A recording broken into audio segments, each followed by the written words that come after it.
So the event that I've chosen to speak about is a Metropolis and Worried About Henry event. So they come together to put on one event in Leeds, and I attended it on the 2nd of November this year, so 2019. In regards to the marketing of this event, I'm going to start with Judd's 5 Ps, which are product, price, place, promotion and people. So the first P I will talk about is the product. As I just stated, the event I went to was a Metropolis X Worried About Henry event. So this event, it was a drum and bass night which consisted of 3 DJs. The DJs were Turno, North Bass and Hybrid Minds with a headliner.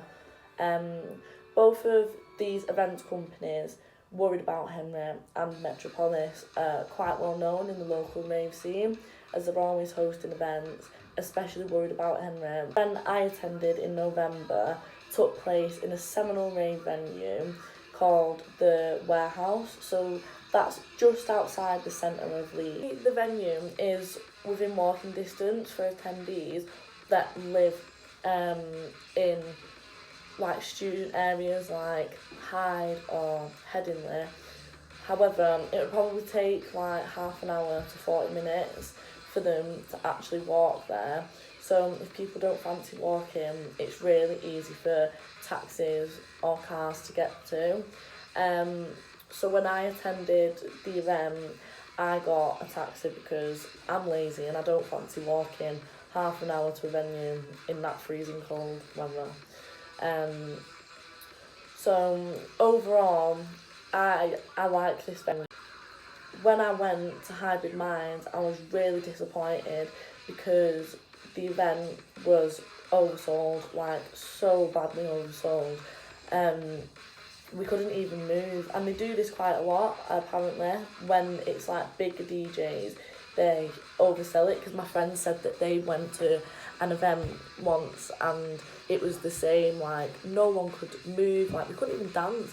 And when I go to events, I go to have a dance, I don't just go to stand there. So that was quite upsetting, and I could tell, like I spoke to a few other people as well, and they said that they were upset about how like packed it was because we couldn't enjoy it. So inside the venue, the drinks are very pricey. Like, considering the demographic of this audience, which is students, like people like me, it's £5 for a red stripe. Normally that's the cheapest beer, and it was £4.50 for a bottle of water, which really isn't ideal when you're skint. So that swiftly moves me on to my next point. So the people that were attending this event is students between the age 18 to 23.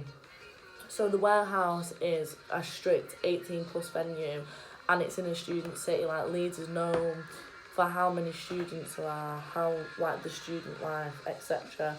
So with this venue being in the centre of Leeds, and during the week the event, it's obviously going to attract more students of the younger age. So relating to the price and the demographic of the audience, the price of the tickets was £15, which I think, like the drinks, aren't very student friendly at all. But saying that, when you go to events regular, that's what you're expecting to pay for tickets, because when I go to events, it usually varies from £10 to £20. So I think 15 is quite average. And in comparison to other events, it's not competitive at all, because they're all similar prices, like they're all doing similar things to each other.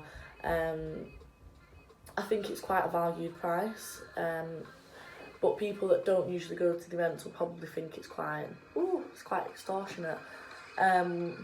But saying that, with events, they usually do different tiers for the ticket prices.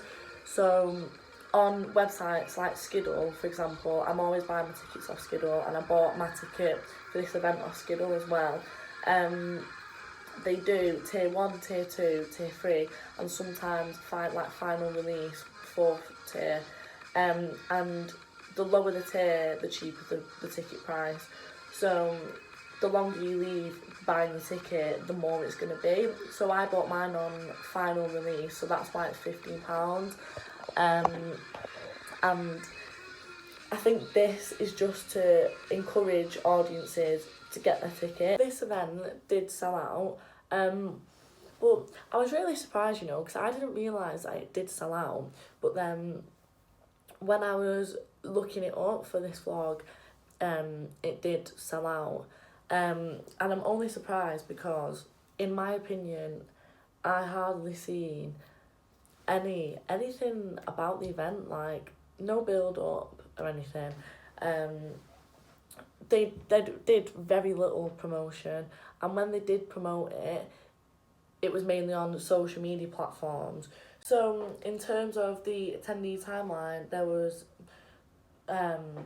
nothing really to it. Like 10 months prior, I didn't know about it 10 months before. I probably knew about it a month before. There was no invitation sent. There was an invitation reminder, but that was a week before. So that it just popped up on Facebook saying, don't forget about your event type of thing. And I got an email from Skiddle. They always send emails out when you're attending events. So that was about it really. There wasn't much excitement build up to it. But I suppose because it's only a small event in Leeds, that's why they didn't do it. So like comparing to festivals, they probably do it more with festivals because it's more of like a major thing to it. And then post event, after the event, I received an email from Skiddle again, asking me how I found the event and just asking for general feedback really. And then that was it.